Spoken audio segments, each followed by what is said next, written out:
Bueno, pues gracias a Dios, de verdad estamos muy contentos y agradecidos con el Señor por esta oportunidad que tenemos de reconocer a nuestros hermanos y como ya lo comentaba, saber que tenemos a obreros dispuestos, obreros preparados, capacitados para poder servir al Señor de manera formal y comprometida.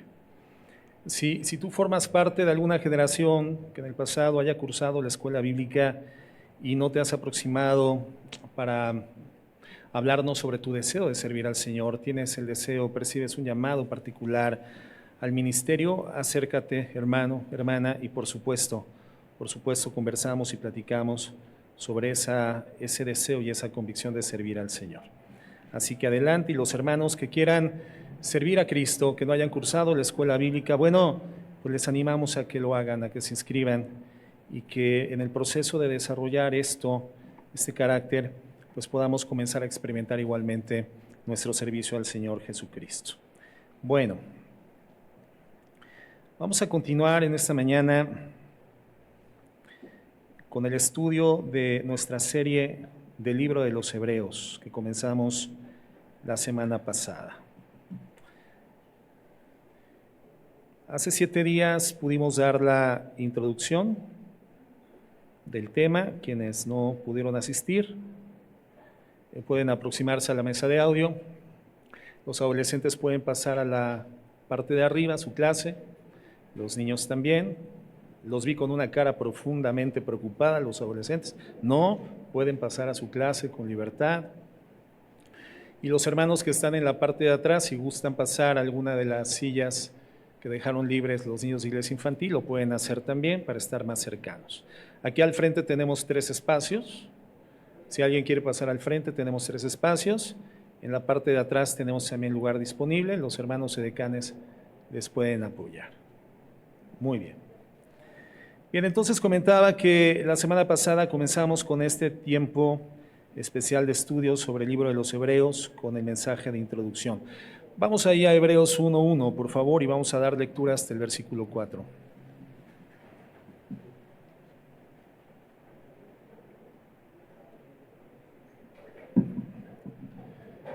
¿Listos? Bien. Dice así la palabra. Dios, habiendo hablado muchas veces y de muchas maneras en otro tiempo a los padres por los profetas, en estos postreros días nos ha hablado por el Hijo, a quien constituyó heredero de todo y por quien asimismo hizo el universo, el cual, siendo el resplandor de su gloria y la imagen misma de su sustancia, y quien sustenta todas las cosas con la palabra de su poder, habiendo efectuado la purificación de nuestros pecados por medio de sí mismo, se sentó a la diestra de la majestad en las alturas, hecho tanto más superior a los ángeles, cuanto heredó más excelente nombre que ellos. Señor, en esta mañana queremos agradecerte por la oportunidad que nos das de estar en tu presencia, unidos en el vínculo del amor y de la paz, Señor, en esta congregación que pretende servirte de manera fiel. Danos sabiduría e inteligencia y perdónanos por el pecado que hemos cometido. Queremos amplificar nuestros periodos de obediencia y santidad, aprendiéndola directamente de ti por tu Espíritu Santo. Que en esta mañana el consejo de tu palabra, la dirección de tu Espíritu Santo quede acendrado en el corazón y podamos progresar, Señor, en nuestro amor y servicio a ti. En Cristo Jesús. Amén. ¿Quién es Jesucristo? Porque Él es la base de nuestra fe. ¿Quién es realmente Jesucristo?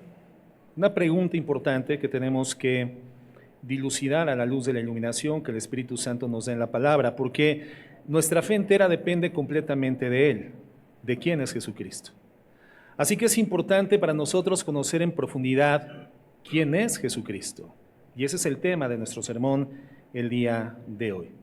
Y vamos a estudiarlo con la guía del Espíritu Santo a través de 3 puntos. Primer punto, ¿quién es Jesucristo? Segundo punto, relación entre el Padre y el Hijo. Tercer punto, características de su persona. Voy a volverlo a repetir. La semana pasada me dijeron algunos hermanos que hablé muy rápido, que me subí a la motocicleta. Bueno, hoy me bajo de la motocicleta, voy un poco más lento. 3 puntos de nuestro estudio en esta mañana. En primer lugar, ¿quién es Jesucristo? Segundo, relación entre el Padre y el Hijo. Tercero, características de su persona. Primer punto, ¿quién es Jesús? Comentábamos en el tema de introducción que conocemos Hebreos, esta carta, sobre todo por sus advertencias, digamos por sus duras advertencias y contundentes. No cabe duda que las advertencias son imprescindibles para un hijo que va progresando en el crecimiento. Por lo tanto, también forman parte de nuestra formación en la vida de fe, en la vida cristiana. Y aunque es verdad que deberíamos de servir al Señor, como lo hemos comentado, por gratitud, la experiencia nos dice que avanzamos en nuestro caminar cristiano tanto por temor como por amor al Señor. Dos elementos fundamentales que integralizan nuestra fidelidad al Señor Jesucristo: el amor por Dios y el temor de Dios. Avanzamos en nuestra vida cristiana, por una parte, cuando vemos sus promesas en la Escritura, obviamente las palabras de ánimo, las palabras de exhorto, las palabras de aliento, cuando vemos la gloria del Evangelio y la revelación de la persona de Jesucristo. Pero por otra parte, lo que nos impide salirnos del camino o pretender retroceder de nuestro caminar en la fe son precisamente esas palabras de reprensión, de exhortación y de advertencia. Y por eso tenemos que ser conscientes, necesitamos las advertencias, necesitamos el exhorto, necesitamos la reprensión del Señor. Los destinatarios iniciales de este texto eran judíos que estaban dudando de su fe, judíos conversos al cristianismo que estaban considerando seriamente retroceder, volver a las filas del judaísmo tradicional. En el primer sermón puntualizamos estos motivos por los que estos judíos conversos a Cristo se encontraban en esa condición de duda en su alma, una situación de incertidumbre que generaba inestabilidad en su percepción futura sobre el seguimiento fiel a Jesucristo. Pero algo muy interesante es que el autor de la carta a los Hebreos no comienza su escrito reprendiéndolos o pretendiendo debatir los puntos débiles de la religiosidad judía, la cual evidentemente entendemos había incidido en una condición de anacronismo, de esterilidad espiritual.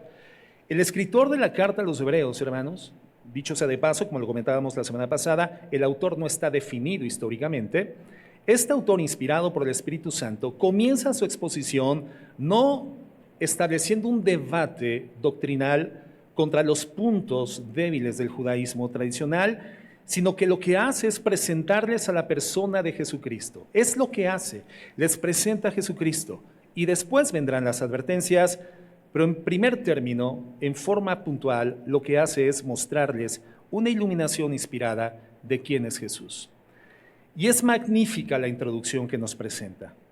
Están siendo presionados por los suyos para que retornen al judaísmo con argumentos sobre la autenticidad de su anterior religión. Y el autor les dice: aunque así ha sido, como Dios les había hablado en el pasado a través de los profetas, ahora lo hace por el Hijo. Y entonces les presenta la persona de Jesucristo de una forma que creo que es verdaderamente sublime. ¿Cuál es la enseñanza que esto nos otorga a nosotros? Bueno, cuando tu fe se vea zarandeada, se vea movida de su posición, por cualquier argumento, ya sea religioso, ya sea filosófico, ya sea mundano, pon tu vista siempre en Jesucristo. Ese es el precepto, ese es el exhorto y esa es la iluminación que nosotros requerimos, tener siempre al frente de nuestra conciencia y de nuestra mente, la iluminación de quién es Jesucristo para poder solidificar nuestro camino en la vida de fe. Vuelve a descubrir quién es Jesucristo. ¿Quién es aquel en quien en un día en tu pasado pusiste tu fe al principio cuando te convertiste al Señor? Lo primero que se pone en duda cuando nuestra fe flaquea es precisamente esto: ¿quién es Jesucristo? Lo primero que dudamos es la personalidad, el carácter, la identidad iluminada por el Espíritu Santo que en algún momento subyugó nuestro corazón y que ahora comienza a debilitarse ante nuestros propios ojos. Entonces, cuando tu fe se vea zarandeada, lo que tienes que hacer es vuelve a descubrir quién es aquel en quien pusiste tu fe al principio de tu conversión, al inicio de tu caminar en la fe. Lo primero que se pone en duda entonces, cuando dudamos, cuando flacamos, es quién es Jesús. Y es aquí cuando precisamente el diablo pone en acción su artillería más pesada, porque si tú no dudas de quién es Cristo, entonces te va a ser sencillo seguir caminando. Pero si tú dudas de Cristo, tu confianza, tu mente, tu forma de vivir se va a comenzar a desmoronar. Tus decisiones van a comenzar a ser fallidas y desatinadas. Inevitablemente comenzarás a dañarte a ti mismo y terminarás dañando a quien se encuentre cerca de ti. Todos tenemos que tener una definición clara en nuestro corazón sobre quién es Cristo. Todos, de hecho, tenemos una definición en nuestro corazón sobre quién es Jesucristo. O Jesucristo es un impostor y por tanto habría de rechazar todo lo que Él nos ha venido a enseñar, porque entonces sería un fraude verdadero, o es quien Jesucristo dijo ser en la Escritura. Y por lo tanto tendríamos que construir toda nuestra vida basados en esa verdad. La identidad de Jesucristo, quién es Él, es algo que solamente podremos conocer a la luz de las Escrituras. Recuerda que los líderes judíos entendieron perfectamente quién era Jesús y justamente ese conocimiento revelado, iluminado de quién era Cristo, a su mente intelectiva, les llevó, les inclinó, les propulsó a intentar apagar la luz de nuestro Señor Jesucristo. Ellos no fueron ignorantes, ellos fueron notificados, fueron puntualmente anunciados por el Señor de forma precisa y elocuente, en diversos momentos en el curso de su vida ministerial, les dijo con total frontalidad quién era Él. Ellos entendieron y al haber entendido, intentaron apagar la luz de Jesucristo. Juan 10:31. Juan 10:31. Entonces los judíos volvieron a tomar piedras para apedrearle. Y Jesús les respondió: muchas buenas obras os he mostrado de mi Padre. ¿Por cuál de ellas me apedreáis? Le respondieron los judíos diciendo: por buena obra no te apedreamos, sino por la blasfemia, porque tú, siendo hombre, te haces Dios. Las menciones de Jesucristo en relación a su personalidad divina, su esencia y su naturaleza divina fueron absolutamente claras. Ellos lo entendieron. El mensaje de Cristo fue capturado con total entendimiento y transparencia para su inteligencia, pero simplemente no lo creyeron. Lo acusaron de blasfemo e intentaron matarle. Vemos esto igualmente cuando le acusan delante de Poncio Pilato. Juan 19:4. Dice así: los judíos le respondieron: nosotros tenemos una ley, y según nuestra ley debe de morir, porque se hizo a sí mismo Hijo de Dios. Hijo de Dios. ¿Es Jesucristo el Hijo de Dios, hermanos? ¿Es Jesucristo el Hijo de Dios y por lo tanto Dios mismo? Bueno, esta es la gran pregunta. Y esta misma pregunta Jesucristo se la formuló una vez a sus discípulos de forma cercana. Y en Mateo 16, 15, 16 observamos una escritura que a lo largo de los años ha sido un elemento de trilla para nosotros. Él les dijo, Mateo 16, 15 y 16, y Él les dijo: ¿y vosotros quién decís que soy yo? Respondiendo Simón Pedro le dijo: tú eres Cristo, el Hijo del Dios viviente. El Hijo del Dios viviente. A la postre, inmediatamente el Señor Jesucristo le dice: bueno, este conocimiento no te lo reveló ni sangre ni carne, sino mi Padre que está en los cielos. Es decir, Pedro, ese no es el resultado de tus deducciones filosóficas, ese no es el resultado de una aplicación correcta de tus métodos intelectivos, eso ha sido dado a tu mente y a tu corazón porque el Señor corrió el velo, reveló y dejó al descubierto lo que siempre había estado ahí, que yo soy el Hijo de Dios y por lo tanto mi naturaleza es divina. En ese momento, hermanos, lo tenían completamente claro, les fue completamente claro. La iluminación que recibe en primer término Pedro y después transmite verbalmente a todos los que oían en ese momento, los 12 discípulos de Cristo, les clarificó quién era Jesús, porque Jesucristo no rectificó el mensaje. La iluminación era veraz, era asertiva: yo soy el Hijo del Dios viviente.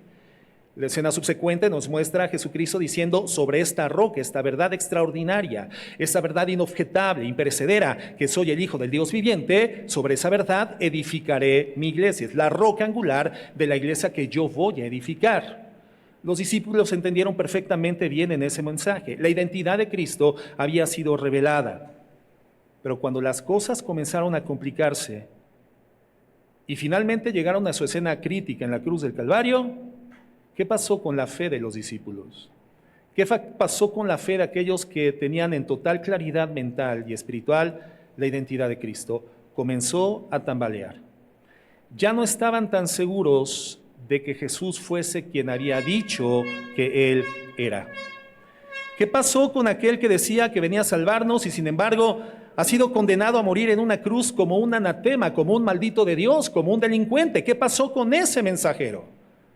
Es lo que dijeron los discípulos yendo por el camino de Maús cuando le vieron pero no le reconocieron. ¿Recuerdan la escena? El día de su resurrección el Señor los encuentra en este camino, en esta carretera, esta terracería. Y el Señor, de manera amorosa, comienza a llevarlos por todos los profetas y los salmos hasta llevarles a la conclusión de que aquel de quien hablaba la Escritura era el Cristo resucitado que estaba delante de ellos. En Lucas 24:21 dice: pero nosotros esperábamos que Él era el que había de redimir a Israel, y ahora, además de todo esto, hoy es ya el tercer día en que esto ha acontecido. Y finalmente despejaron sus dudas cuando descubrieron que Jesucristo precisamente había resucitado. Así pues, saber quién es realmente Jesús es fundamental para nosotros, hermanos.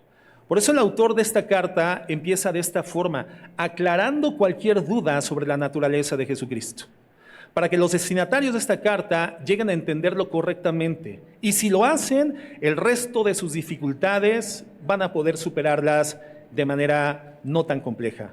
Persecuciones y vituperios incluidos, por supuesto. Esta pues es la pregunta que tú tienes que hacerte. ¿Quién es Jesucristo? ¿Quién es realmente Jesús? Si tú crees que Él es el Hijo de Dios y que está a la diestra del Padre como sumo sacerdote para interceder por ti, entonces no tienes nada, hermano, de qué preocuparte en la vida. Si tú crees que Jesucristo es el Hijo de Dios, resucitado por el poder del Espíritu Santo, llevado a la presencia del Padre y que gobierna desde la diestra del trono de Dios y que intercede por ti de noche y de día y que literalmente te representa delante del Dios del universo, entonces la pregunta es: ¿a qué le tienes miedo? ¿Qué es lo que te atemoriza? Tendrías entonces solamente que ocuparte en tu salvación con temor y temblor, como lo dice la Escritura. Solamente ocúpate de vivir conforme a la condición redimida que por gracia el Señor te ha otorgado a través de sus méritos en la cruz del Calvario. Solamente encárgate de convivir, de tener una intimidad, una comunión con Cristo tal cotidianamente que te fortalezca, te energice para poder representarle y reflejarle de forma correcta en el mundo. Solamente preocúpate de ser de esos que han sido preconocidos por el Señor y que destinó para que desarrollen la imagen de Cristo en esta tierra, a fin de que el mundo, al ver tu vida, se dé cuenta de que el poder del Evangelio es verdadero y que de la misma forma en que ha transformado tu vida y te presenta como una persona diferente, santa, consagrada a Dios en un mundo caído, es la misma acción poderosa que el Evangelio puede hacer en su propia vida. Si para ti Jesucristo es el Hijo de Dios, muerto, resucitado y que gobierna a la diestra de Dios, solamente tienes que ocuparte a vivir como lo que el Señor te ha hecho ser por gracia, un hijo de Dios. Si te ocupas en este regalo de tu salvación con fe, entonces, hermano, quiero decirte, eres un vencedor. Has vencido. Primera de Juan 5:4 nos dice por qué. Primera de Juan 5:4. Porque todo lo que es nacido de Dios vence al mundo. Y esa es la victoria que ha vencido al mundo, nuestra fe. ¿Quién es el que vence al mundo sino el que cree que Jesús es el Hijo de Dios? Hermanos, aquí está presentada la sustancia de nuestra fe. Pero la fe en qué Jesús, bueno, lo aclara Juan en el siguiente versículo. ¿Quién es el que vence al mundo sino el que cree que Jesús es el Hijo de Dios? Porque podríamos hacer una encuesta en términos comunitarios, precisamente al respecto de la percepción social que la gente tiene de Cristo. Y vamos a encontrar muchas respuestas. En términos generales, la mayoría de estas serían apegadas a un aspecto real de la personalidad de Jesucristo, pero tal vez no todas tendrían un elemento integral de quién es Jesucristo. Bueno, Jesucristo ha sido el más grande líder que ha pisado la faz de la tierra, ha sido un pacifista, ha sido la persona que ha desarrollado la filosofía más progresista que puede existir. Si el mundo fuese gobernado en términos políticos por la filosofía de Jesucristo, tal vez el mundo lograría experimentar el comunismo perfecto.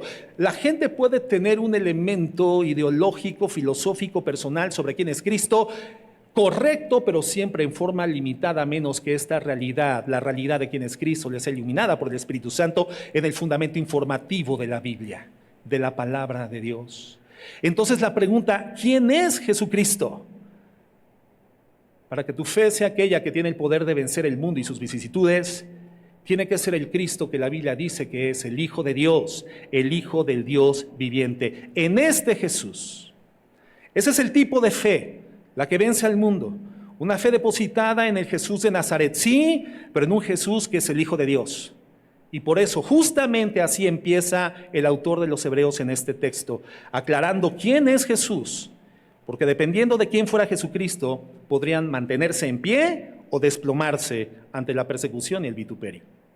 Si tan solo fuese un buen maestro, eso no les daría ningún auxilio, pero si creían que era quien dijo ser Dios mismo, entonces todo cambiaría. Y tenemos que entender a esos creyentes porque los judíos eran los depositarios de la revelación de Dios en el Antiguo Pacto. El Dios creador de todo el universo se había revelado al mundo a través de los judíos. Entonces, obviamente, ellos se encontraban muy orgullosos y querían sostener ese depósito.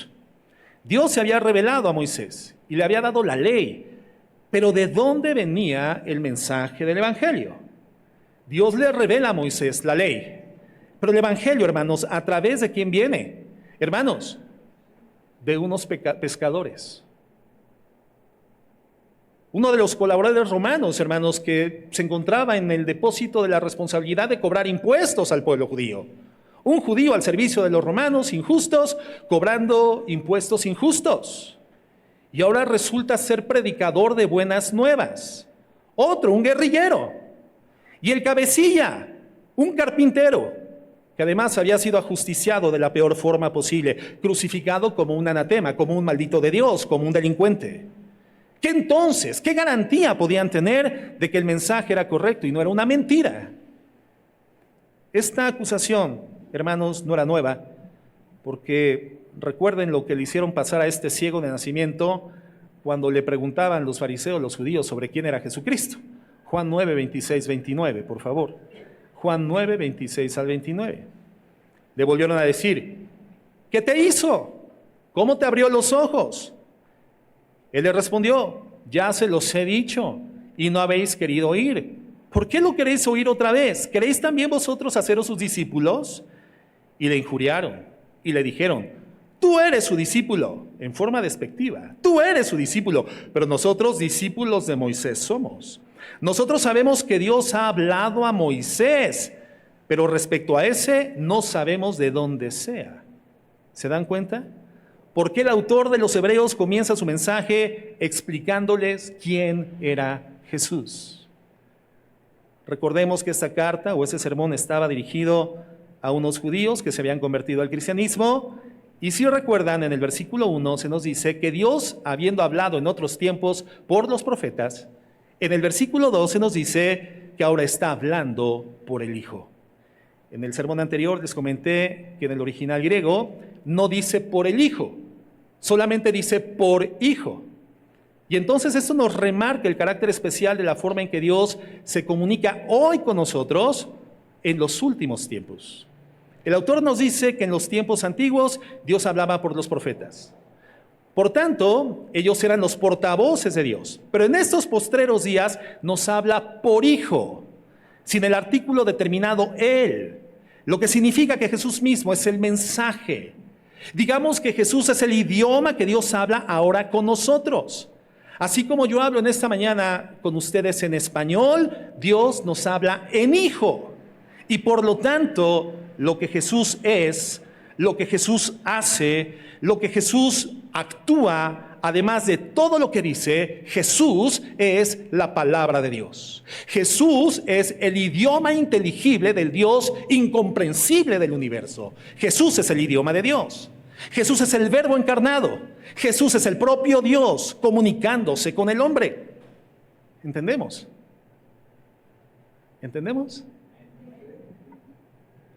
Dios como verbo, Dios como palabra. Jesús entonces, hermanos, no solamente es un portavoz que Dios usa para comunicarse, es Dios mismo en forma comunicable. Esa es la diferencia entre cómo se comunicaba Dios antes y cómo lo hace ahora en los últimos tiempos. Por lo tanto, el mensaje no solamente es perfecto, porque en el pasado también era un mensaje perfecto, sino que ahora es completo y es un mensaje definitivo. Y para que lo entendamos ahora, el autor nos va a mostrar una serie de características de este lenguaje que Dios usa para comunicarse con nosotros en los últimos tiempos, en Hijo. ¿De acuerdo? Vamos a ver una serie de características en este lenguaje, en definitiva, la persona de Jesucristo, pero antes me gustaría, con la asistencia del Espíritu Santo, poder definir lo mejor que me sea posible, porque es difícil, la relación que existe entre las dos personas de la Trinidad, mencionadas en el pasaje, entre el Hijo y el Padre. Esto nos va a permitir entender mejor la función que tiene el Hijo dentro de la Trinidad y vamos a intentar explicarlo. Punto 2. Relación entre el Padre y el Hijo. Hebreos 1:2 dice: en estos postreros días nos ha hablado por el Hijo. Este es el inicio del versículo 2. Y nos dice que en estos postreros días el Padre nos ha hablado por el Hijo. Por lo tanto, ¿qué vemos aquí? Una relación entre el Padre y el Hijo. El Padre se relaciona con el Hijo de forma tal que el Hijo pueda ser no solamente el emisario, sino Dios mismo reflejado a la humanidad, iluminando a la conciencia y corazón humanos la naturaleza misma del Padre. Para que esto sea posible del Padre hacia el Hijo y hacia la humanidad, es indispensable una vinculación relacionante entre el Padre y el Hijo. Entonces, este versículo 2 nos está hablando claramente de una relación entre el Padre y el Hijo. Sin embargo, Deuteronomio 6:4, un libro que dejamos de tarea, ¿verdad? A lo largo de esta semana estaríamos leyendo el libro de Deuteronomio porque se presentan todos los símbolos que son dilucidados. Perdón, Levítico, ¿verdad? Lean también Deuteronomio, hermanos, ¿ya ven? Todas las cosas ayudan para bien. Es verdad, Levítico, hermanos, Levítico. Bueno, Deuteronomio 6:4. Queda también de tarea porque ahí encontramos elementos de la ley, evidentemente, en Deuteronomio. Dice lo siguiente: oye Israel, Jehová nuestro Dios, Jehová uno es. Y si no hay más Dios que Jehová, de acuerdo a este texto, ¿quiénes son el Hijo y el Espíritu Santo? Si los autores del Nuevo Testamento nunca sugirieron que ellos son otros dos dioses distintos a Jehová, a Yahvé, ¿cómo se explica entonces esta triple dimensión? Bueno, aunque en la relación de un padre y su hijo humanamente, primero es el padre y después el hijo, así es, ¿verdad?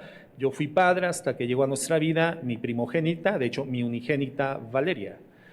Y por ende, aun cuando parecemos más o menos de la misma edad, yo soy más grande que Valeria, yo tengo más edad que mi hija Valeria. Pero la Biblia nos revela que el Hijo es tan eternamente como lo es el Padre. Digámoslo así, tienen la misma edad eterna. Pero entonces, si ambos son eternamente iguales, ¿en qué sentido uno es el Padre del otro? Bueno, fíjense, según el Evangelio de Juan, capítulo 1, verso 18, Juan 1:18, dice lo siguiente: a Dios nadie le vio jamás. El unigénito Hijo que está en el seno del Padre. ¿Dónde está el Hijo? El unigénito Hijo de Dios, en el seno del Padre, Él le ha dado a conocer.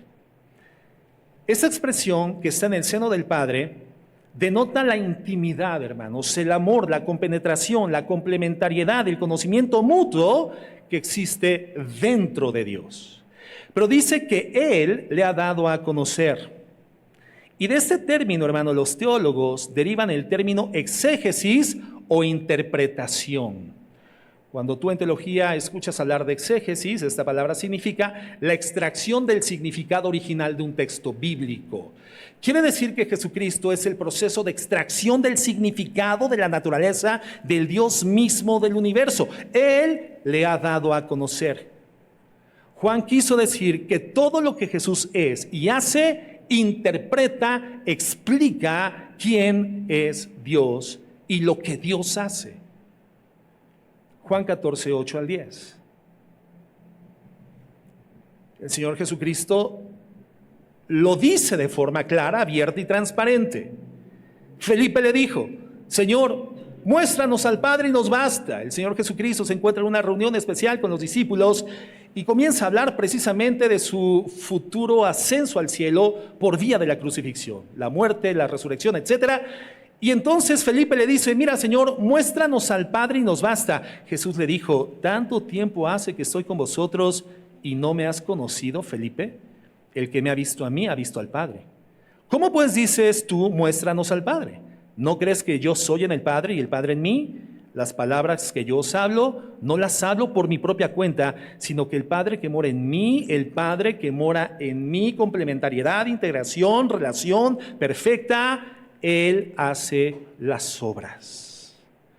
William MacDonald, un comentarista bíblico, dice lo siguiente al respecto de esto. Así pues, aún estando aquí en la tierra, Jesús seguía estando en el seno del Padre. Qué interesante, y es una interpretación correcta.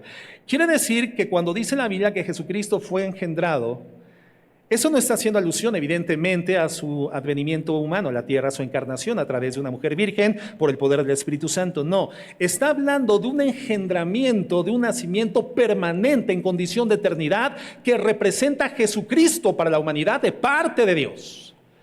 Eternamente Cristo está siendo engendrado por el Padre, está en el seno del Padre, proviene del seno del Padre y por lo tanto está continua por la eternidad siendo engendrado por el Padre a fin de que la humanidad tenga el conocimiento iluminado, el significado revelado de quién es Dios y su naturaleza, siendo su revelación Jesucristo mismo, Dios en la carne. Continúa diciendo, es uno con Dios e igual a Dios. La persona de Jesús ha revelado plenamente a los hombres a través de su vida y de sus palabras cómo es Dios. Cuando los hombres veían a Jesús, veían a Dios. Cuando le oían hablar a Dios. Los pensamientos y las acciones de Dios para con la humanidad han sido plenas y absolutamente dadas a conocer por Jesucristo. Y es así. En esta relación, hermanos, la Biblia nos muestra que el Padre planifica, el Padre desea, el Padre determina, y el Hijo revela a la humanidad lo que el Padre planifica, lo que el Padre desea y lo que el Padre determina. El Hijo vive siempre en sumisión a su Padre. Y para terminar diremos que aunque el Espíritu Santo también procede del Padre, la Biblia no utiliza la imagen del Hijo para referirse a Él, utiliza otras ilustraciones, pero eso es tema de otras enseñanzas. Entonces, creo que un ejemplo que podríamos utilizar a fin de poderlo comprender, algo que es absolutamente incomprensible para la mente humana, es el ejemplo de un espejo. Cuando tú estás frente al espejo, quien está en el espejo reflejándote a ti mismo, eres tú mismo. En ese sentido hay una especie de engendramiento, hay una especie de nacimiento. Tú te paras frente al espejo y de repente ves la imagen de ti mismo, con la salvedad de que la imagen de Jesucristo, siendo la de Dios, literalmente, hermanos, contiene la misma sustancia, la misma naturaleza que Dios tiene en su esencia. Bueno, habiendo visto la relación que existe entre el Padre y el Hijo, vamos entonces, sí, a ver las características de la persona del Hijo. Y la primera es que como Cristo es Hijo, Él es el heredero. Punto 3. Características de su persona.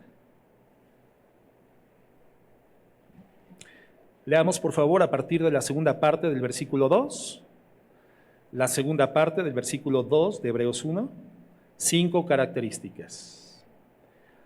A quien constituyó heredero de todo, número 1, y por quien hizo a sí mismo el universo, y por quien a sí mismo hizo el universo, número 2, el cual siendo el resplandor de su gloria, número 3, y la imagen misma de su substancia, número 4, y quien sustenta todas las cosas con la palabra de su poder, número 5. Primera característica, le constituyó heredero de todo. Debido a la relación entre padre e hijo, es al hijo a quien le corresponde la herencia, y eso lo entendemos. Si tú eres papá y has generado cierto caudal de bienes materiales y económicos, naturalmente ¿a quién vas a heredar? Vas a heredar a tu chofer, vas a heredar a tu sirvienta, vas a heredar a tus empleados, vas a heredar ¿a quién? A tus hijos, ¿verdad? ¿Quiénes son papás? ¿A quiénes van a heredar? Y si el hijo sabe que tienes deudas, mejor te dice, no, no me heredes nada, papá, mejor no me heredes nada. Heredar al chofer, a mí no, por favor. Pero nosotros heredamos a los hijos. La herencia, hermano, es un proceso legal de sucesión testamentaria en donde recibe el sobreviviente consanguíneo los beneficios y las responsabilidades de lo acaudalado por el padre. entonces entendemos que en esta relación entre padre e hijo, es el hijo, es a Jesús, a quien le corresponde la herencia. Pero como el hijo vive siempre en sumisión al padre, no es al hijo a quien le corresponde decidir sobre su herencia. Por eso el autor de Hebreos nos dice que él fue el padre quien le constituyó heredero de todo, hermanos, de todo lo creado. Y por tanto, si es de todo lo creado, su herencia no está limitada a la tierra. Porque la creación no solamente se circunscribe a los términos terrenos en los que nos movemos y conocemos, donde nacimos y donde nos movemos. No, hermanos. Entonces la Biblia nos dice que abarca el universo, la herencia de Cristo abarca el universo entero y muy especialmente, hermanos, el mundo venidero. El mundo que aún no vemos ni percibimos física, visualmente, tangiblemente, pero que está prometido extraordinariamente en la palabra de Dios. El mundo venidero, hermanos, es parte de la herencia universal de Dios a favor del Hijo. Así que lo primero que vemos es que por la voluntad del Padre y como Hijo unigénito, Jesucristo es el heredero de todo lo que existe en el universo. Fíjense lo que dice Apocalipsis 1:8, por favor. Apocalipsis 1:8. Dice Jesús en la revelación al apóstol Juan sobre esta verdad. Dice, yo soy el alfa y la omega. ¿Qué es el alfa, hermanos, y qué es la omega en términos terrenos, en términos humanos? Es el inicio, la letra inicial del alfabeto griego, alfa, y omega, la letra final del alfabeto griego. Es decir, sería para nosotros la A y la Z. Alfa y omega. Y Cristo dice, yo soy el alfa y la omega, el principio y el fin, dice el Señor, el que es y era y que ha de venir, el Todopoderoso. Bien, si Jesucristo, hermanos, es el heredero de todo, entonces entendemos que Jesucristo, hermanos, es la meta de todo. Por lo tanto, si Cristo es la meta de todo, Él es la omega, la última letra de este alfabeto griego. El alfa, que es el principio, lo vamos a ver un poco más adelante, por quien asimismo hizo el universo, el inicio. Y en medio de estas dos letras que comienzan y terminan el alfabeto griego, estaría la quinta característica que también vamos a ver más adelante, donde dice que Él sustenta todas las cosas por la palabra de su poder. Él inicia todo, Él es el heredero de todo, el principio y el final, y en medio del principio y el final, Cristo está sustentando por el poder de su palabra todo lo que fue creado a través de Él. ¿Vamos bien? Entonces, alfa. Por medio de Él hizo el universo, el principio. Omega, para Él hizo el universo. Ese es, hermanos, el elemento característico de Cristo. Él es el heredero final de todo. En medio del alfa y del omega sustenta todas las cosas. Quiere decir que su herencia es creada por Dios a través de Cristo y sostenida por Él para que finalmente el Señor Jesucristo termine recibiendo la herencia. ¿Cuál es la enseñanza para nosotros, hermanos? El Hijo es el heredero de todo. Nada es nuestro, todo es suyo. Cuando te afanas porque te quitan algo, o crees que te lo quitan, no te lo están quitando a ti. Están tratando de quitárselo al heredero de todo, a Cristo, no a ti. Porque ni tú ni yo, hermanos, somos propietarios de nada. Tan solo somos mayordomos de un Señor que nos ha dejado lo que ha creado en posesión, pero no en propiedad. Hay una diferencia entre ser quien tiene la posesión y ser quien tiene la propiedad. Cuando tú alquilas una casa, tienes la posesión, porque quien la habita eres tú, quien la usa eres tú, quien utiliza sus servicios eres tú, pero esto no te hace el propietario, solamente la posees, pero tú no eres el propietario. Entonces Dios nos ha dado lo que ven nuestros ojos y desde el mismo Génesis capítulo 1 el Señor le dice a Adán y Eva, esa primer pareja humana creada por Dios en quien deposita su imagen y su semejanza, les dice que tendrían que señorear en la tierra de la misma forma que Él señorea el universo y tendrían que hacer multiplicar las cosas maravillosas que Dios había creado en la tierra. Ellos tendrían que ejercer mayordomía y gobierno sobre una posesión de la cual el propietario es Dios. Y esto, hermano, no cambia con la caída en el huerto del Edén. El ser humano continúa siendo sobre la tierra el administrador, el mayordomo de los bienes terrenos del propietario que es Dios. Entonces, hermanos, nosotros no somos propietarios de nada, porque Dios decidió crear el universo para su Hijo Jesucristo. Que nos quede claro esto, hermanos, no tenemos nada en propiedad, nada es nuestro. Todo lo que tenemos lo ha dado Dios en posesión solo para que lo administremos.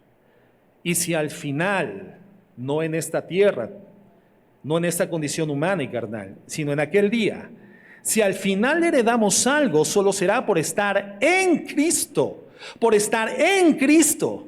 Y así lo dice claramente Pablo en Romanos 8, Romanos 8:17. Dice Pablo, y si hijos, fíjate el sí condicional, y si hijos, entonces también herederos, pero no en esta tierra, hermanos.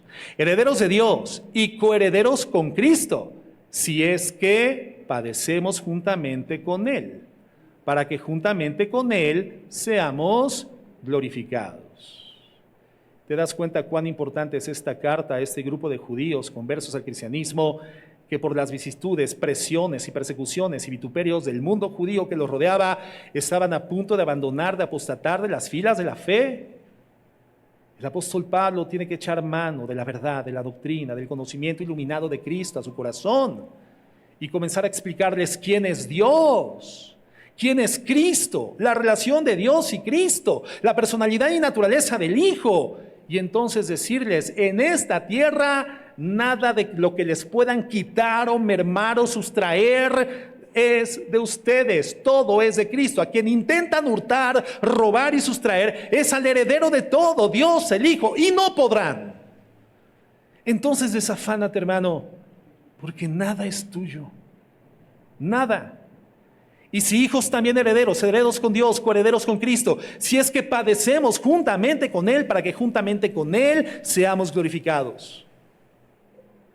Yo sé que puede ser humillante enterarse esta mañana que no eres propietario de nada, que nada te pertenece, hermano, pero es la verdad. Y la verdad siempre sana. Sana la soberbia, sana el engreimiento, sana el sentido de superioridad, sana todos los complejos. Estamos acostumbrados a ser el centro de todo. Y cuando alguien nos insinúa que esto no es así, entonces nos ofende. Pero la verdad es que el mundo no gira alrededor de nosotros, hermano. Tú no eres el ombligo del universo. Todo gira alrededor del sol de justicia, que es nuestro Señor Jesucristo. Nada de lo que tienes es tuyo. Al contrario, tú fuiste creado por y para Cristo. Y aquí está el secreto de la felicidad. Entender y aceptar el propósito por el qué y para qué fuiste creado. Si no, todo va a ser una constante depresión, ansiedad y frustración en tu vida. Y el propósito es que, al no pertenecernos a nosotros mismos, sino a Cristo, la razón de mi vida no es satisfacerme a mí mismo, sino a Él. Cuando yo entiendo ese propósito y lo pongo en práctica sirviendo al Señor, entonces Él me libra de las mentiras del mundo y me hace coheredero del suyo. Me hace coheredero del universo que Él hereda, el cual jamás va a perecer. No existo para mí mismo, olvidándome de que Él me creó, hermanos, no. Porque eso solamente me llevaría a la desesperación y a la propia destrucción. Y ese no fue el propósito de Dios al crearme, porque el Hijo me creó para Él. Y solamente en Él seré librado de mi vana manera de vivir. Cuando hemos venido a Cristo, nos hemos dado cuenta de esto. Y cuando nos hemos alejado de Cristo, también nos hemos dado cuenta de esto. Como lo dice Pablo en Romanos 14:8. Pues si vivimos, para el Señor vivimos. Y si morimos, para el Señor morimos. Así pues, sea que vivamos o sea que muramos, del Señor somos. ¿Qué es nuestro? Nada. ¿Quiénes somos nosotros? Propiedad de Cristo. Fuimos creados por Él y para Él. Nada es nuestro, hermano. Nosotros no somos nuestros. Todo ha sido hecho por Él. Es lo que estamos viendo en estos versos de Hebreos. Y fíjate que pues lo que vemos en la sociedad y aún dentro de los ámbitos cristianos es que la mayoría de la gente sufre y no disfruta porque rechaza el propósito que Dios ha diseñado para su vida, que es ser siervo de su Hijo Jesucristo. A veces nosotros, hermanos, también hemos estado en esa circunstancia, pero mi hermano, no somos el centro del universo. El centro es el Hijo, a quien el Padre constituyó heredero de todo y además por quien asimismo hizo el universo. Segunda característica. Por quien asimismo hizo el universo. ¿Vamos bien? ¿Alguien se siente desposeído en ese momento? ¿Alguien se siente ultrajado?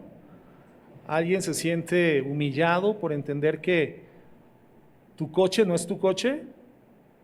Mira, si tu coche fuera tu coche, ese que crees que está bajo tu propiedad, ese en donde has enclavado los afectos de tu corazón y que a veces le das más tiempo a tu coche que a tu propia esposa y a tus hijos, ¿no? Por cuanto tenemos esa inclinación humana a creer que nuestra perpetuidad se encuentra definida en la condición terrena y aún siendo cristianos perdemos la dimensión eterna de las cosas. Y el sufrimiento, en vez de llevarnos a voltear hacia los cielos de donde proviene nuestro socorro, nos lleva a ver la forma de poder consolidar elementos terrenos que enclaven nuestra garantía y nuestra seguridad de subsistencia en esta tierra. Nos hacen creer torpemente que somos dueños de lo que poseemos. Y esa es la mentira más grande. Si tú fueras dueño del carro en el que manejas, llegarías al cielo manejando tu carro. Pero desnudo llegaste y desnudo te vas. ¿Qué te llevas? Ni los títulos de propiedad.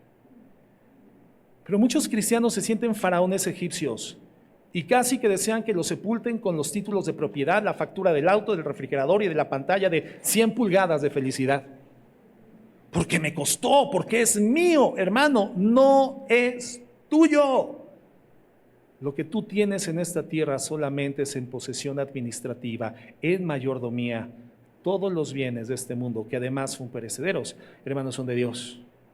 El universo entero es de Dios y el Padre lo heredó al Hijo, por quien asimismo hizo el universo.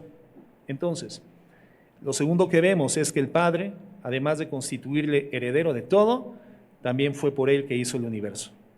Así que el Hijo no solamente es el fin, la omega, sino que también es el principio, el alfa. Universo. La palabra universo en el original griego significa cosmos, es la palabra cosmos, que significa el mundo creado en toda su plenitud, pero también significa tiempos o edades, los siglos. Lo que indica que la Biblia ya entendía desde antes que la ciencia lo descubriera, que el tiempo y el espacio, hermanos, están unidos entre sí. Que el tiempo no puede entenderse sin el espacio y al revés. Por lo tanto, el Hijo, que es el creador del universo y del cosmos, de los siglos, significa que es el creador del espacio, es el creador de la energía, es el creador de la materia y conoce todos los elementos y todos los eventos que ocurren dentro del espacio, tiempo y materia y energía en donde nosotros nos movemos como seres humanos finitos. ¿Cuál es la enseñanza para nosotros? Hermano, si esto es así, ¿de qué podemos tener miedo? El Señor es Señor de todo. Por lo tanto, no somos el resultado de una explosión cósmica sin propósito y al azar. Hermanos, somos criaturas del Señor, creados por el Todopoderoso del universo, dentro de todo lo existente. Y más aún, somos creados por un Dios personal que se ha encarnado en Jesucristo para que podamos conocerle y tener una relación personal con Él. Hermano, ¿de qué podemos tener miedo? Si el Dios trascendente del universo, creador de todo lo existente, visible, invisible, la fuente de toda la existencia, ha decidido no mantenerse ajeno a su creación, sino que se ha inmanentizado, se ha hecho un Dios personal a través del Evangelio de Jesucristo, su sacrificio en la cruz del Calvario, que personaliza el poder, la atención, el cuidado, el sustento, la provisión de ese Dios a favor de la persona que cree en el mensaje de ese Evangelio. Se convierte en un Dios personal. Y por eso el Salmo 91 dice, de Dios, castillo mío, esperanza mía, mi Dios, en quien confiaré. Lo que nos deja en claro que el Señor no tiene nietos, el Señor tiene hijos. Así que si tú naciste en un hogar que practicaba el cristianismo y dices, es que soy de cuna cristiana, la cristiana era la cuna. Pero tú necesitas conocer a Dios a través de Jesucristo y tomarlo como un Dios personal. Mi esperanza, mi castillo, mi Dios en quien confiaré. La pregunta es, si este Cristo es tu Dios, ¿qué es lo que temes? Nada va a pasarte sin que Él lo sepa y sin que Él lo quiera. Y otra cosa, cuando practiques la contemplación de la creación, hermano, es algo a lo que constantemente estamos estimulando a los hermanos. Si tienes una oportunidad, un tiempo, un recurso disponible, mira, no te quedes en la ciudad, vete al campo, súbete a la montaña, vete al mar, pero no te vayas a ese paquete todo incluido que te enclaustra en un hotel, en el restaurante, estás 20 horas de las 24 dentro de un restaurante o en la zona de snacks. No, hermano, salte a la playa, ve el mar, observa el horizonte, el nacimiento del sol, la caída en la tarde, el oleaje del mar, escucha los sonidos del universo. ¿Por qué? Porque cada árbol, hermano, cada hoja de cada árbol, cada flor, cada color y forma de cada flor, cada rostro, cada tono, cada forma y arruga de cada rostro, cada estrella y cada ruta y velocidad de cada estrella, todo es creación del Hijo, hermanos. Todo es creación del Hijo. Y además, tercera característica de su persona, Él es el resplandor de su gloria.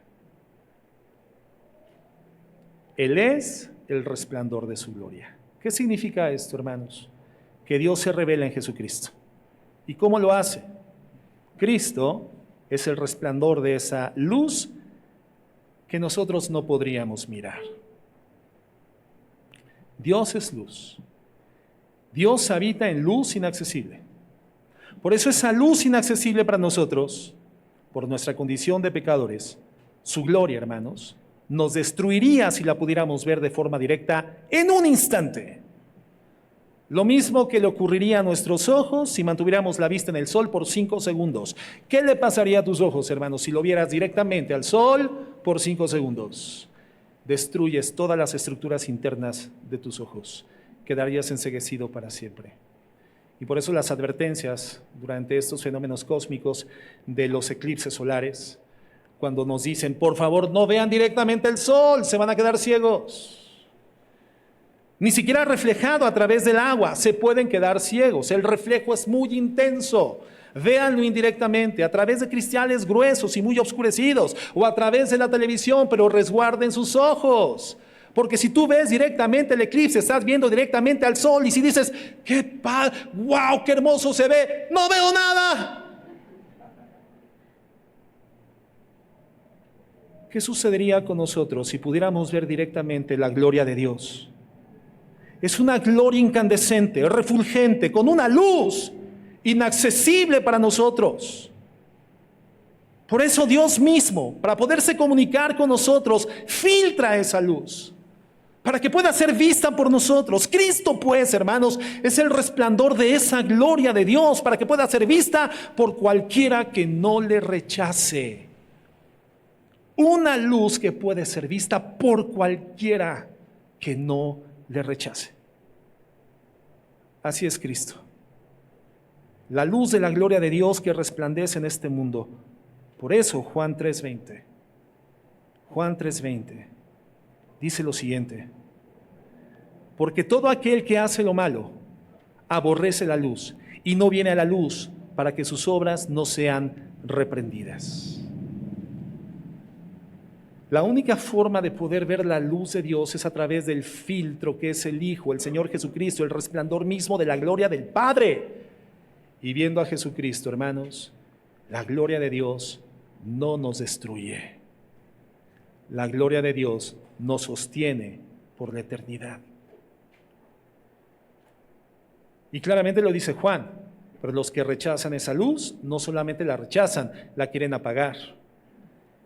Quienes ven la santidad del Señor Jesucristo progresando y cada vez más refulgente a través de tu estilo de vida, por cuanto tu vida se encuentra en genuina comunión con el Señor y estás creciendo en la capacidad de reflejar quién es Cristo, hermano, esa luz que hace 2000 años intentaron apagar y nulificar, será la misma actitud del mundo intentando apagar la luz que tú reflejas de Jesucristo. Por eso dice Pedro, al mundo le parece cosa extraña que no corramos juntamente con ellos en el mismo desenfreno de disolución y te van a ultrajar. Te van a intentar apagar, minimizarte. ¿Por qué? Porque la luz deja al descubierto lo que ellos hacen en las sombras y en la oscuridad. El pecado necesita la oscuridad para poder prevalecer. Cuando viene la luz, el pecador quiere apagar la luz. Pero cuando esa luz llega al corazón del pecador en la absoluta conciencia de su necesidad de cambio, de transformación, de salvación, de vida eterna, esa luz le ilumina, esa luz le transforma, esa luz disipa las tinieblas de su ser interior y esa luz le lleva a humillarse voluntariamente ante la grandeza y magnificencia de Dios a través del resplandor de Jesucristo. Una ilustración que podemos usar para poder entender es esto que es imposible para la mente humana en su total profundidad. Es la relación que existe, por ejemplo, entre el pensamiento y la palabra. Lo que yo pienso, lo que tú piensas, ¿dónde está, hermanos? Está en nuestra cabeza.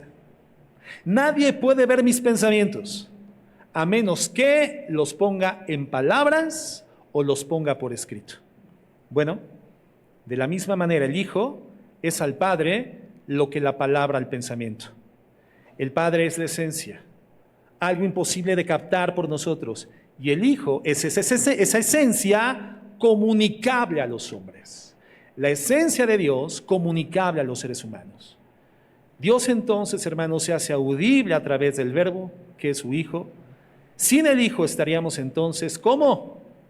Si Dios es luz, habita en luz inaccesible, su gloria es refulgente, y Cristo es el filtro para que podamos ver esa luz sin que la luz nos mate, sin que la gloria nos mate, sino que nos edifique, nos transforme y nos sustente por la eternidad. ¿Qué sería nuestra vida sin Cristo? Tinieblas. Tinieblas.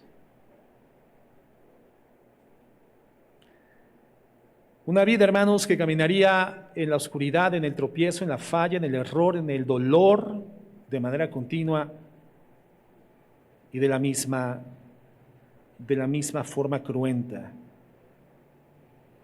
De esta forma, hermanos, el Hijo es al Padre lo que para nosotros la palabra, nuestros pensamientos. El Hijo es la esencia comunicable de Dios a los hombres. Es decir, Dios se hace audible a través del Verbo, que es su Hijo. Y sin el Hijo estaríamos tropezando, doliéndonos, fallando todo el tiempo, porque Cristo es esa luz. Juan 8:12. Otra vez Jesús les habló diciendo, yo soy la luz del mundo. El que me sigue no andará en tinieblas, sino que tendrá la luz de la vida. ¿Me podrían decir en la mesa de audio cuánto tiempo llevo de predicación? Solo de predicación, no de toda la actividad, solo de predicación. 1 hora exacta, gracias a Dios. Me quedan 2 disponibles. Muy bien. Entonces, hermanos, no se asusten, no vamos a terminar de ver el tema, pero esa es una exposición que puede durar hasta que el Señor Jesucristo regrese. No hay ningún problema, es expositiva, vamos verso por verso, o sea que tenemos todo el tiempo para poder continuar aprendiendo de este texto. Entonces, lo que nos dice Juan 8:12 es que Jesús se hace visible en el Hijo, incluso, hermano, en el Antiguo Testamento. Porque podríamos decir, si Jesucristo es la luz del Padre, ¿quiere decir entonces que el Antiguo Testamento eran tinieblas? No eran tinieblas, pero sí eran sombras. Y vemos la manifestación del Hijo dando luz, pero no de forma permanente y definitiva, como sí sucede en el Nuevo Testamento, sino de tiempo en tiempo a través de cristofanías. ¿Se acuerdan, por ejemplo, cuando Josué está a punto de cruzar el Jordán? Y entonces él sabe que está a punto de entrar en batalla con el ejército, con el pueblo de Dios, y se aparece una entidad sobrenatural delante de él, y Josué le pregunta, ¿eres de los nuestros o eres de los enemigos? Y entonces este ser trascendente, sobrenatural, le dice, no, yo soy el Hijo del Dios viviente. Yo vengo de las fuerzas del Padre. Se revela como el Dios inaccesible, filtrando la luz del Dios inaccesible. ¿Y cuál es la respuesta de Josué? ¿Qué es lo que hace Josué? Hijo, bro, qué buena onda, porque la verdad es que sí te ves muy imponente, qué bueno. No, ¿qué hace Josué? Se postra y lo adora. Reconoce en esa cristofanía, en esa anticipación preencarnada de Dios en la persona de Jesucristo, que es Dios mismo ante quien él estaba. Y vemos a Moisés observando las espaldas de Dios, como lo dice la palabra en el Antiguo Testamento. Y vemos a Abraham igualmente platicando con aquel que es la representación visible del Dios invisible.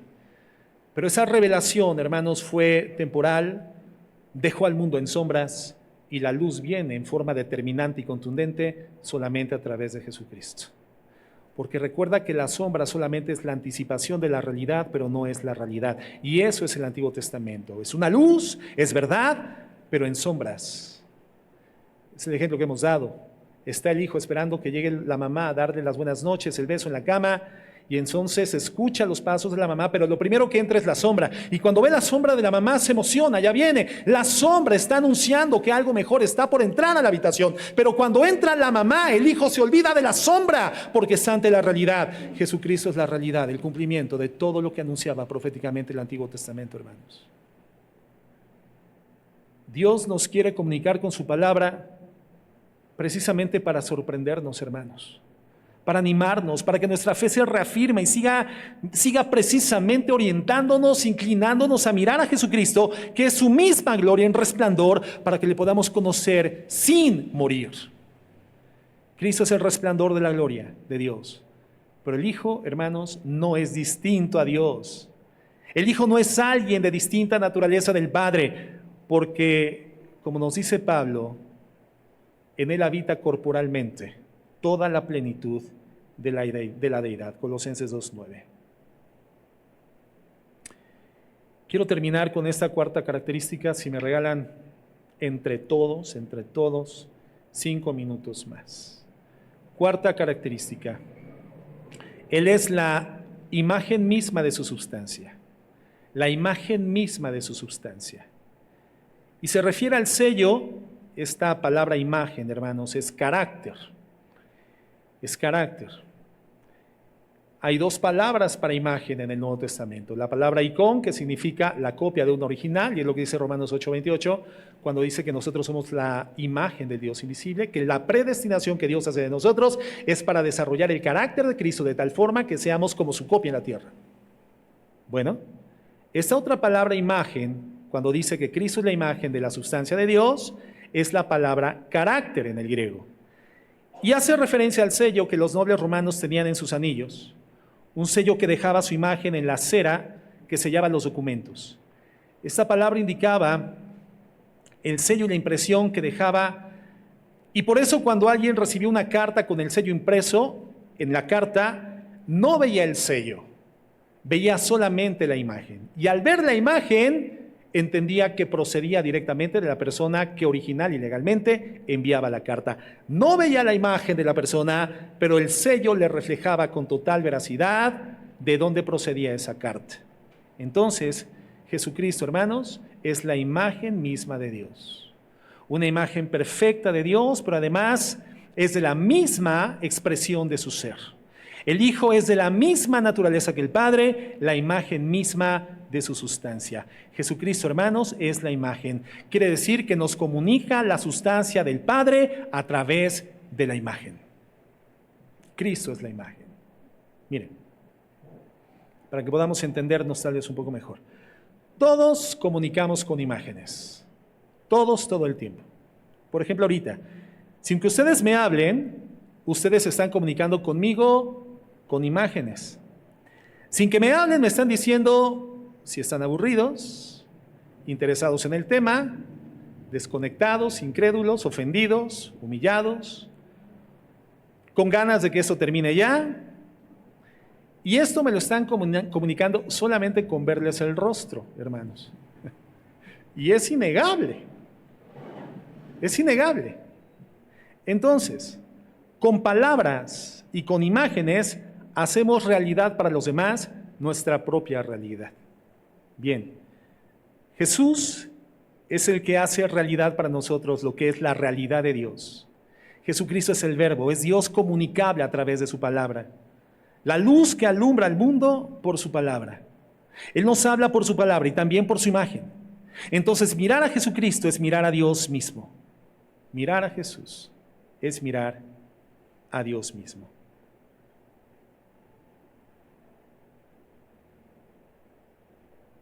Les pedí 5 minutos y me quedan 2.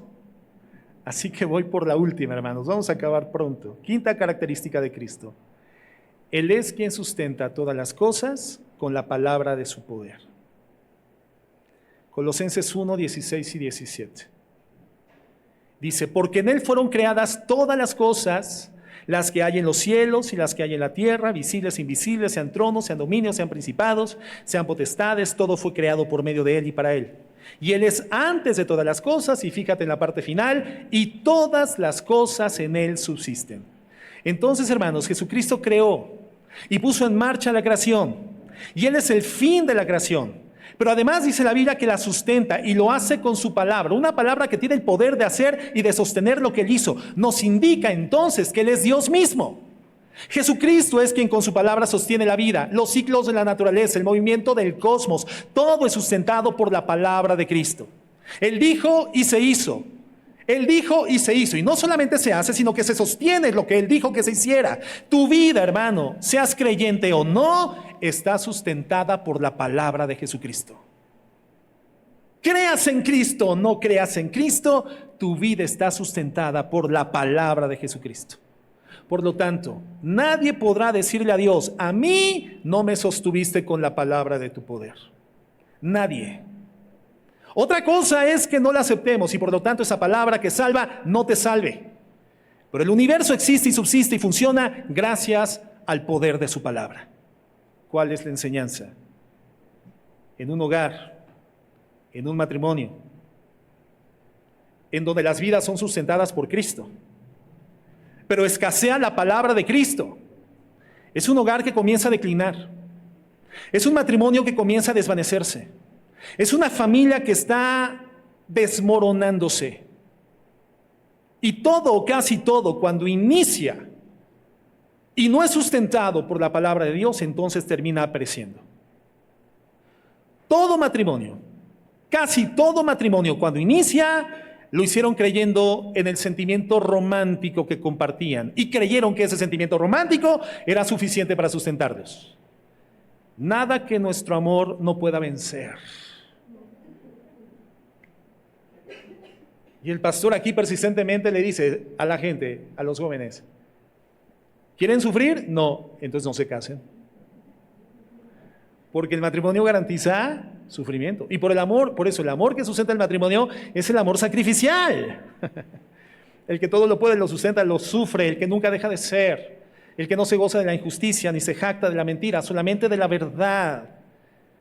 Pero cuando tú sabes sufrir en el matrimonio sacrificialmente, entonces entras a la gloria del matrimonio, que es cuando el hombre y la mujer conectados con Cristo funcionan como un ducto comunicante de las bondades de Cristo hacia la escena común del matrimonio, y ese matrimonio florece. Pero no llegamos al florecimiento sin el sacrificio y sin el sufrimiento. No entramos a la gloria sin pasar por la cruz.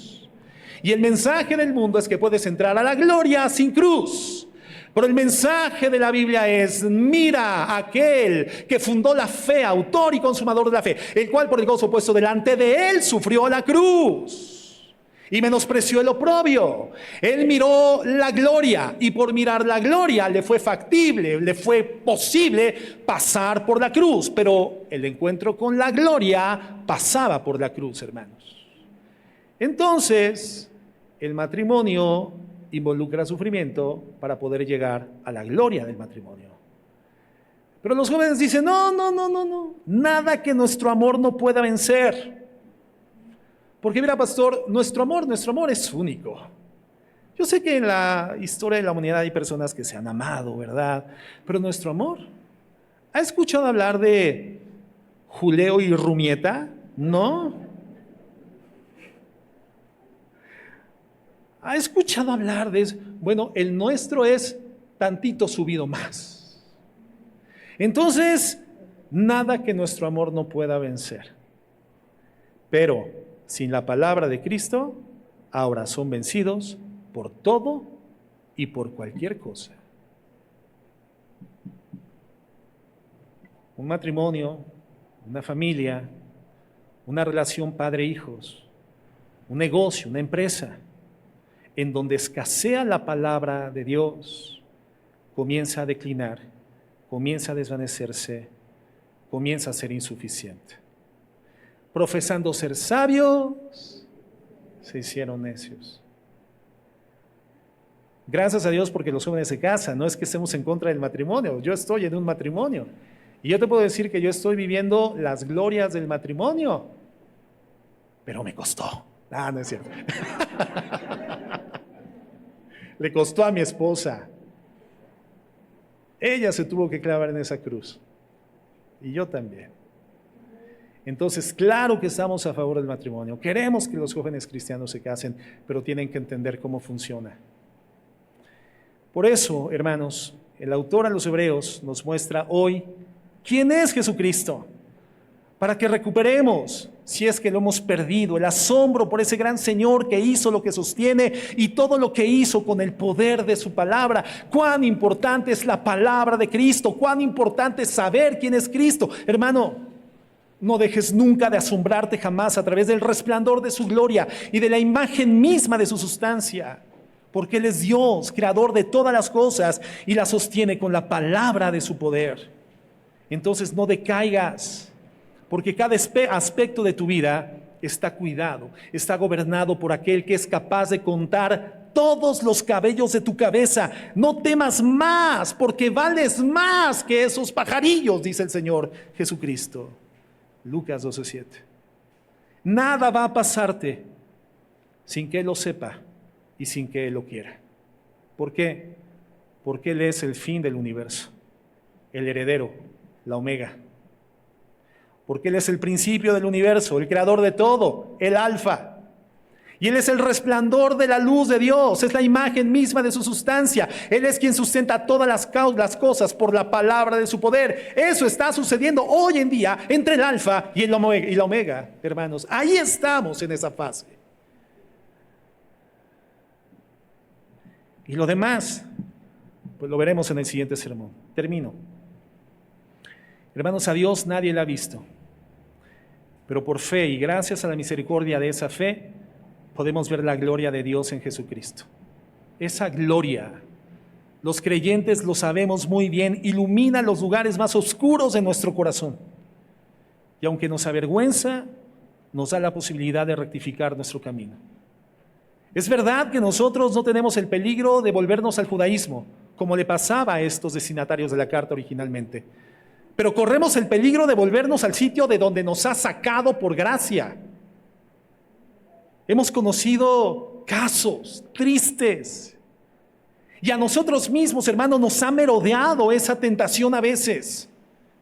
Por eso todos aquí necesitamos sorprendernos otra vez de quién es la persona de Jesucristo y su gloria y renovar nuestro compromiso con Él. Y mi deseo es que hoy sea ese día para ti. Un día en el cual tú puedas renovar, sorprenderte una vez más con quién es Jesús. Y si lo has descubierto por el poder del Espíritu Santo en la exposición de su palabra, hermano, nunca salgas de esa contemplación, la contemplación de Jesucristo. Vamos a orar.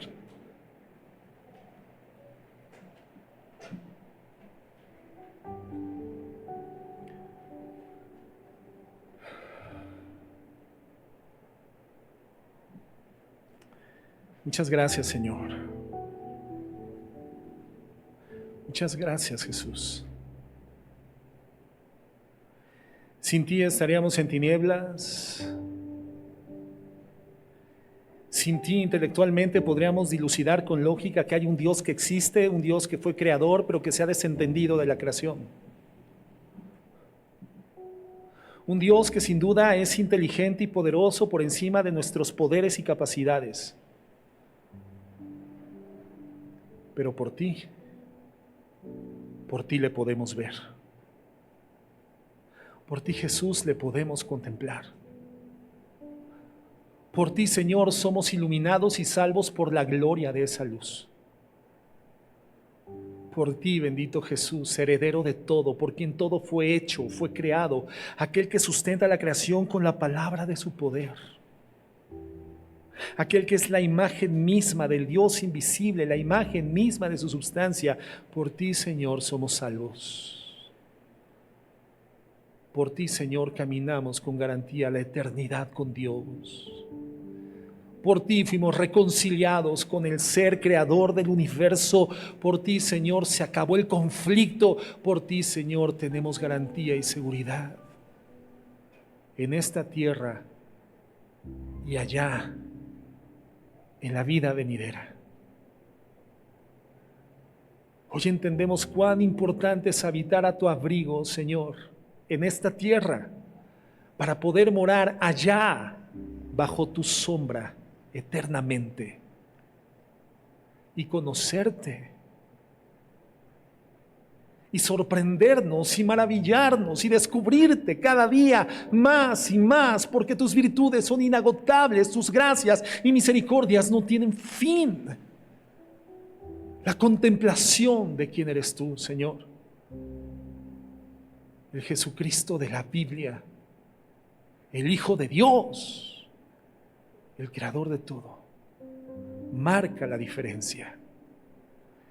Conocerte nos sostiene y no conocerte nos lleva al abismo. Por eso en esta mañana, hermano, si tú reconoces que la iluminación de este Cristo viene hoy a tu corazón, no antes, hoy, no endurezcas tu corazón. Y dile: Señor Jesús, entiendo quién eres tú y ahora entiendo quién soy yo. Soy nadie sin ti. Por lo tanto, quiero pedirte perdón por el hombre que he sido sin ti, por la mujer que he sido sin ti. Ese hombre o mujer que en tinieblas falla, cae, tropieza y vuelve a buscar la forma de tropezar. Ese hombre, esa mujer que goza en el pecado y hoy sé que no es correcto. Te pido perdón y me arrepiento. Conoces mi vida y mi corazón. No hay nada oculto ante tu conciencia eterna. Señor, perdóname y lávame por el poder de tu sangre. Lávame de mi maldad, porque tú moriste en esa cruz en mi lugar. Porque de la muerte fuiste resucitado y hoy reinas a la diestra del trono de Dios, porque eres Dios, el Hijo de Dios. Señor, te recibo en mi corazón. Quiero decirte mi castillo, mi esperanza, mi Dios, en quien yo confiaré. Quiero conocerte y más, y contemplarte, y amarte, y servirte. Solo tú eres digno, mi Dios. Gracias. En el nombre de Jesús. Amén y amén.